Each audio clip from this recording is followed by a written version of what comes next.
Look closely at these faces. They belong to men who were defeated in World War II. They are German soldiers who went to the front lines and gave their best, thinking they were helping to save their homeland. Probably, only a few of them were committed Nazis who fought out of hatred for Western powers, Jews, and Slavs.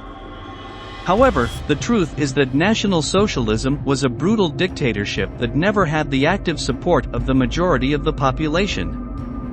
Many Germans chose to retreat into their private lives and ignore what the regime was doing. Although their passivity ultimately proved useful to the government, it cannot be said that they were fanatical followers of Hitler. The faces you see right now belong mostly to ordinary Germans, people whose lives were completely changed with the outbreak of the war. Now, after Germany's surrender, they had to face a completely new world in which the Third Reich no longer existed. Today, in this new episode, we will tell you what feelings were hidden behind the faces of defeat. To understand this story, we need to go back to the final moments of World War II. On April 30, 1945, Adolf Hitler put a gun to his head and pulled the trigger, leaving Germany without clear leadership. By that time, the Third Reich was about to disappear, and Germans were aware that there was no chance of defeating the Allies. The face of this soldier and his somewhat vacant gaze are a true reflection of the mood prevailing among the German population at that time. We can never know exactly what he was contemplating, but his expression indicates that his mind was filled with dark thoughts. This can be related to the testimony of Melita Maschmann, a member of the League of German Girls, the Nazi organization for young girls. She remembers those days as follows: "I was firmly convinced that I would not survive the Third Reich. If it was doomed to collapse, then so was I. One would automatically follow the other without me having to do anything about it. I did not imagine my death as a final sacrifice I should make. I did not even think of suicide. I was invaded by a dark impression that my world would be violently diverted from its course, like a constellation in a cosmic catastrophe, and that it would drag me with it into the outer darkness."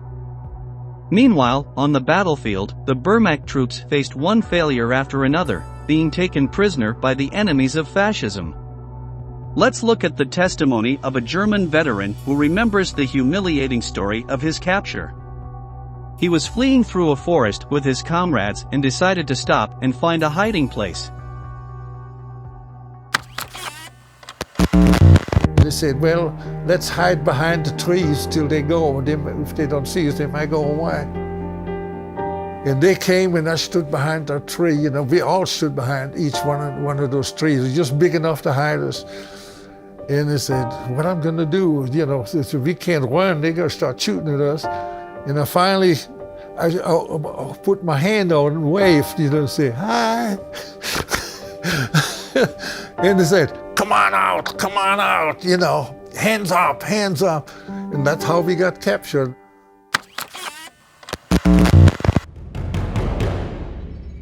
For the Germans, the destruction of the Nazi Empire opened the doors to uncertainty and chaos. They lived in a present of misery, death, and hunger, but they did not believe that things would improve in the immediate future. Millions had perished on the battlefields, and the nation's major cities had been reduced to rubble by Allied bombings. The expression on this soldier's face is that of someone who has suffered indescribable horrors in the war, who has seen his comrades mercilessly torn apart by enemy artillery fire. The despondency of the fighters was shared by ordinary citizens, who soon contemplated the possibility of suicide. How many of the faces we are seeing now ever fantasized about joining Hitler in the afterlife? While there is no reliable information to provide a definitive answer, a report written by the SS in late March 1945 gives us some clues. Let's listen to an excerpt from the report. A large part of the population has become accustomed to living only for the moment. They take advantage of any kind of pleasures that come their way. Even the most absurd occasion is taken as an opportunity to finish the last bottle, initially reserved for the celebration of victory, the end of the blackout, the return of the husband or son. People have become accustomed to the idea of killing themselves. There is a great demand everywhere for poison, pistols, and other means to put an end to life. Suicides, the result of genuine despair over the catastrophe that is certain to come, are an everyday occurrence. In some villages, there were cases where people took their own lives en masse out of fear of the Red Army. This is what happened in the towns of Skanlank and Demmin, where 500 and 700 men and women committed suicide. In other places, like Tetero, the humiliation experienced due to the rape of Soviet troops led some fathers to kill their wives and children, often with their wives' consent, before ending their own lives. Nevertheless, it should be noted that this was always the behavior of a minority. On the night of May 1, 1945, a radio broadcast announced that Hitler had died gallantly fighting the invaders. However, a rumor spread among the troops that, in reality, the Führer had died shamefully by shooting himself. For many, this was unbelievable, but in any case, it was true that the dictator had gone down in history and would no longer be there to lead them to the promised victory. Some of the mournful faces we see now may be contemplating the absence of the man who had ruled Germany for so long. Days later, British Prime Minister Winston Churchill gave a televised speech announcing that the Third Reich had been defeated and that the war was about to be won. 5 years ago, I promised you blood, toil, tears, and sweat. And your untiring response brought us, in the end, victory over Germany. And yet, despite the widespread feeling that a catastrophe was imminent, there were a few Germans who were happy that it was all over. This is clear when reviewing the film footage of the defeated soldiers. As you can see, there were a few, like these men, who showed smiles of relief and even happiness. They were no longer compelled to fight for a lost cause and spend months holed up in a trench while artillery fire left them deaf. Meanwhile, many civilians blamed Hitler for the terrible outcome of the war. This is clearly seen in the following passage from the personal diary of Lorwald, a 26-year-old German teacher who had felt devoted and infinite admiration for the Führer years earlier. However, after the Nazi leader's suicide, things had changed. Hitler has perished, he is at peace, probably it's the best for him. But what about us? We are abandoned and handed over to everyone without exception, and in our life, it's no longer possible to rebuild what this conflict has destroyed. Initially, the ideas that Hitler wanted to implement were positive, and in national politics, some good things happened. But he failed completely in foreign policy and in serving as the supreme commander of the war. The path he has taken us on. And people have to pay for it now. What a bitter end. He has died, but we and those who come after us will carry the burden he left us for the rest of our lives. There were no scenes of mourning or religious processions praying for the salvation of Hitler's soul. In the streets, the population was not seen crying over his death, as happened in the Soviet Union years later with the death of Stalin. After so many years of war, many Germans, deep down, thought that Hitler's behavior was profoundly erratic. Another testimony, written by a Hamburg office worker on May 2, 1945, says the following: "The end has come, our Führer, who promised us so many years, has achieved what no one in Germany's power had achieved to date. He has left a completely destroyed country, taken everyone's home and hearth, taken them out of their homeland, caused millions of deaths. In short, he has achieved a terrible chaos."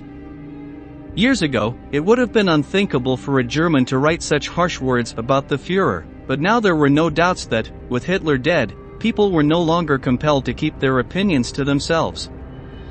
On the other hand, it's possible that the defeated troops smiled because they knew they would see their families again.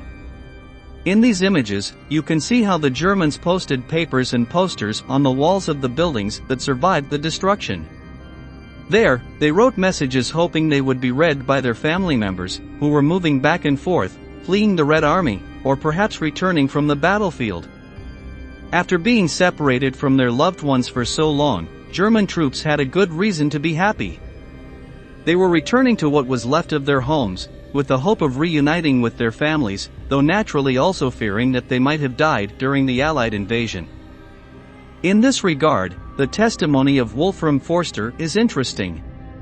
He was conscripted into the Wehrmacht and fought against the Americans and the British. Eventually, he was captured, but with the surrender of the Third Reich, he was released and allowed to go home. My father had an old friend from World War I who lived near Wiesbaden in the mountains, that if we survive, they survive, I survive, we do not know how to get together, this would be our point to meet and get information. Until about a month later, he comes back with an envelope in his pocket, says, "Here's something for you." It was a letter from my mother.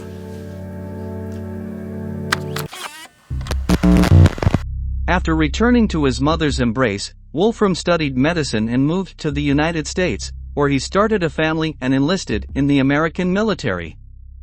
However, other Germans were not as fortunate, as the Allied countries forced many captured soldiers into forced labor. They had to perform heavy labor in semi-slavery conditions. Already in 1943, when the enemies of fascism were convinced that the Third Reich would be defeated, Stalin made a unique request. At the Tehran conference held in the same year, he demanded that the leaders of the other countries hand over 4 million Germans to use them as workers. The communist leaders' idea was to force them to repair the damage that the Wehrmacht had caused in the Soviet Union. In any case, Stalin's request was not accepted on the terms he wanted, but he did receive just under 400,000 Germans.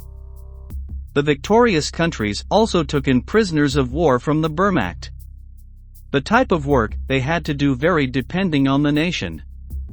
As you can see from the diverse expressions on these Germans' faces, some may have experienced it as a humiliation, while others may have been happy just to be away from the battlefield.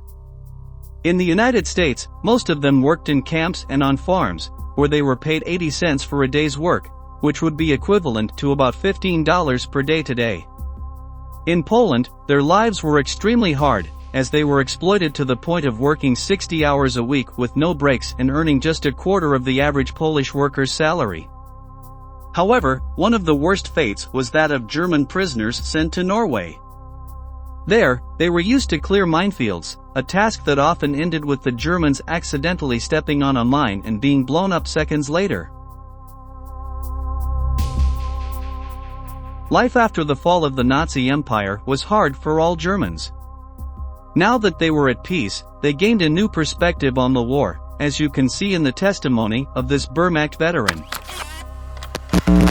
War is the stupidest thing that man invented. If you can't talk it out, if you cannot communicate, you start fighting.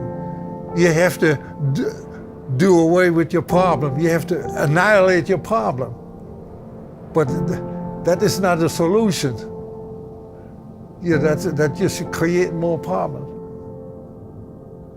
Don't fight.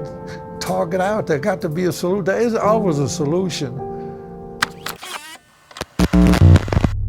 Over time, many of the German combatants managed to rebuild their lives and adapt to the new world, where Germany was a divided nation administered by the Soviets and the Americans.